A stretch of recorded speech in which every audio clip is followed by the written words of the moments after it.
que ajudaram a apartar vai estar aqui com a gente daqui a pouco.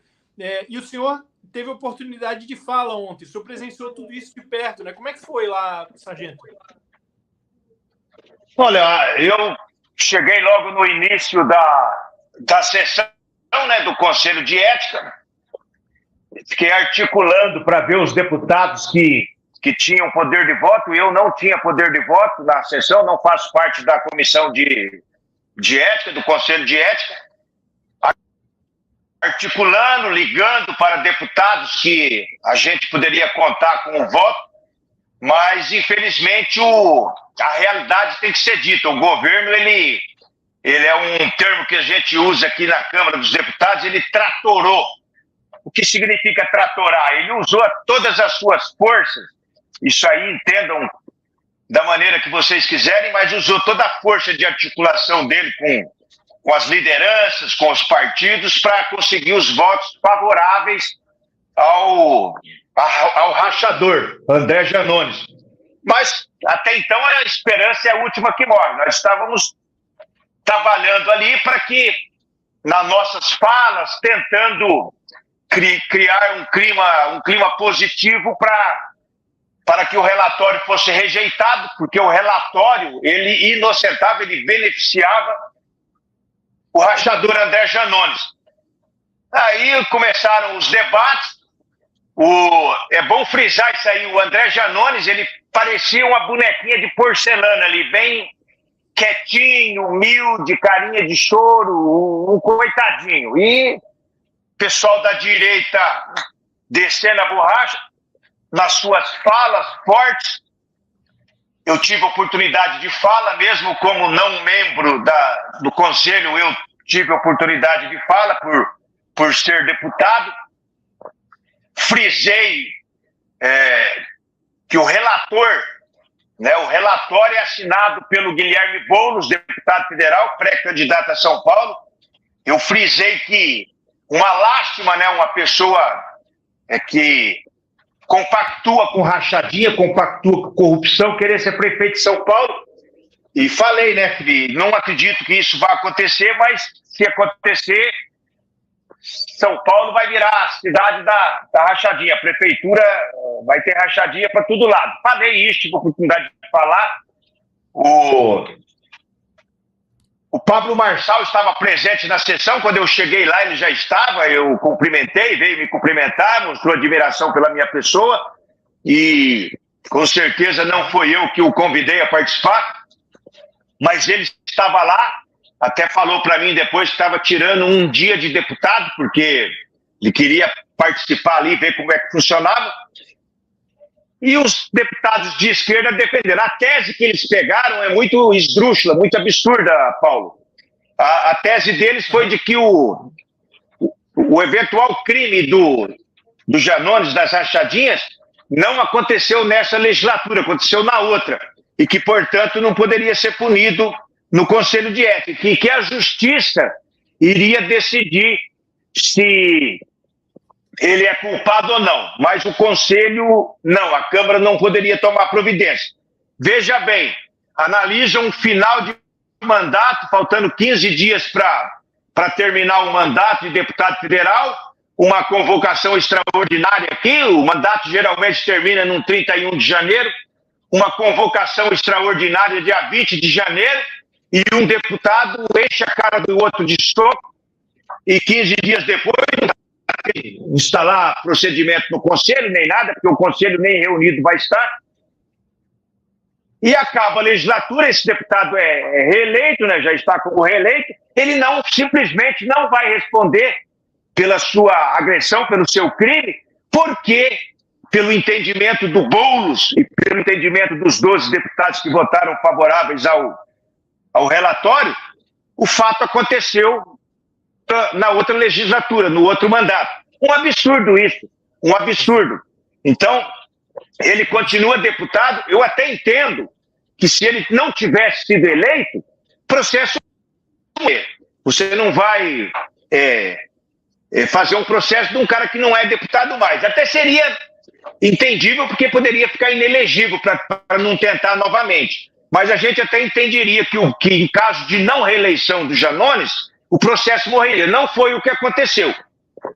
Tá. A hora que abriu o painel, nós ficamos revoltados, nós de direita. A esquerda comemorou timidamente ali para não transparecer também. E aquela bonequinha de porcelana ali, que era o Janones até então, virou um monstro. Levantou, perderam mais uma, e vai tomar tudo quanto é coisa que você pensar. Ele começou ali. O Nicolas peitou ele, começou a bater palma, parabéns para a rachadinha. Começamos a insultar ali, e eles... aí o Janones falou pro Nicolas, vamos nós dois. E o Nicolas falou, vem aqui e tal. Aí, claro que a turma não deixa disso, tanto deles como do nosso pessoal, a gente pensa, né? Porque o Nicolas é um menino que tem um futuro brilhante pela frente. Perde a cabeça e dá um soco na cara de um rachador desse aí. É isso que nós queremos. Então a gente evita ali até o último... a gente evita até o último momento ali uma agressão física. Exatamente. Se bem que merecem. Porque o Nicolas ele tem um futuro brilhante, como você mencionou, e não vale de forma alguma se sujar sujar as mãos, enfim, com uma briga com um cara como esse, como Janones. E o próprio Nicolas falou brilhantemente. Vocês têm a oportunidade de ver o corte nas próprias redes sociais do Nicolas, né? E o senhor trouxe essa informação. Eu não tinha conhecimento de que o argumento para libertar o Janones, para liberar o Janones, né, para absolver ele, é porque foi no como é que fala? No mandato passado, né? Imagina, Lili, eu vou fazer uma pergunta, né? A Lili tem uma pergunta para fazer também, mas eu já vou introduzir falando. Imagina, Lili, tem um caso de pedofilia no colégio do seu filho. Imagina, os seus filhos têm um caso de pedofilia na sala, né? E é o professor do seu filho. Daí eles falam assim: você pede satisfação? Nossa, como é que vai acontecer isso? Não, eles falam assim: não, é que isso aí foi na outra escola, Lili. Tá tudo bem. Pode continuar, não tem problema nenhum. Eu gosto de trabalhar com analogias absurdas, jogar no absurdo para a pessoa entender o nível dos argumentos que eles usam, né? Não, a gente precisa fazer esses comparativos. Exatamente. A Lili tem uma pergunta para fazer para o senhor. Vou passar para a Lili, por favor. Olá, sargento. Parabéns pelo seu trabalho e muito obrigada por nos Obrigado. Aí no meio dessa sujeira toda. Sargento, para nós, né, o povo, para nós, e nós também, né, comunicadores que estão trabalhando em veículos de mídia independentes, né, nós estamos fazendo o possível e impossível para divulgar esses absurdos para a população. Por quê? Porque a grande mídia não vai divulgar, e se divulgar, vai divulgar de uma forma completamente, enfim, errada, completamente corrompida. E o que nós vemos nesse caso é um caso descarado de corrupção. Isso é corrupção. E isso revolta muito a gente de ver que a corrupção dentro do Congresso Nacional está saindo impune, né? O povo vê o Nicolas se levantando para falar, né? O senhor, tantos outros deputados de direita e enfrentando processos, né? Multas, acusações, às vezes, não sei, possibilidade de prisão, todos os tipos de ataques.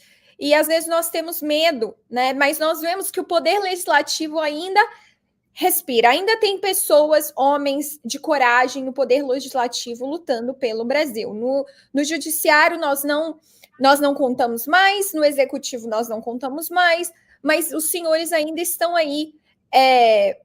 O senhor tem uma visão positiva de futuro? O senhor acredita que é possível, na próxima eleição, mudar um pouco este cenário? O senhor acredita genuinamente que pessoas como o Janones, né, pessoas até como Boulos, que está concorrendo agora em São Paulo, que desacatou Pablo Marçal, que também é pré-candidato à prefeitura, o senhor tem algum otimismo nesse cenário político nacional aí para essa próxima eleição, sargento?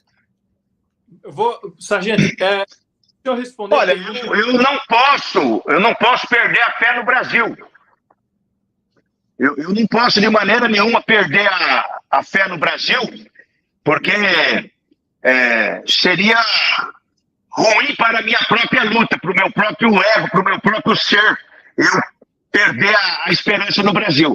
Mas eu confesso para você que tem alguns momentos que eu passo a ter dúvidas de que nós, em curto prazo, a médio prazo, conseguiríamos reverter, porque eles estão aparelhados com decisões judiciais e com a força do executivo em cooptar deputados, em conseguir os votos necessários através do tratoraço, que são cargos, emendas e tantos outros benesses. E, infelizmente, pessoas que chegam aqui e não conseguem ter um caráter de realmente representar quem os colocou aqui e se vendem por emendas, por cargos, por esses benesses aí. E acaba votando. Por exemplo, nós tivemos ontem um caso de um deputado, eu não me recordo o nome dele agora, ele é do PL, do partido do Bolsonaro. Ele votou a favor do relatório, a favor da rachadinha. O Nicolas posteriormente postou... Exatamente. O Nicolas posteriormente postou que esse deputado será expulso do PL. Eu não sei, é coisa interna deles, mas eu penso que é um caminho. Por quê? Porque o cara que foi eleito pelo PL, eu não fui eleito pelo PL, mas também fui eleito com essa bandeira pró-Bolsonaro, de apoio ao Bolsonaro. Você chegar aqui, você pode ver, o meu partido hoje, ele está na base do governo Lula. E eu, de 147 votações, tenho 146 de oposição. E uma pró-governo que, eu não sei por mal dos pecados, essa orientação do governo que eu acatei para criar um tipo penal do crime de estupro virtual, com o qual eu concordo. Nós temos que proteger nossas crianças também no ambiente virtual. Então, fora isso, eu consigo me manter aqui, mesmo sendo do PSD. Até agradeço as lideranças que não têm me perturbado, mas deputados que se elegeram com a bandeira do Bolsonaro, que tiraram foto, fizeram vídeo, tiveram em grandes eventos do Bolsonaro, chegaram aqui, traíram o Bolsonaro, traíram tudo que o Bolsonaro representa, traíram os seus eleitores. Porque a partir do momento que o eleitor vê eu ao lado do Bolsonaro, participando de carreatas, motocicletas, comícios do Bolsonaro, e chega aqui, eu faço totalmente contra, eu apoio um governo de esquerda, que é totalmente contra tudo que o Bolsonaro prega, eu passo a ser um traidor.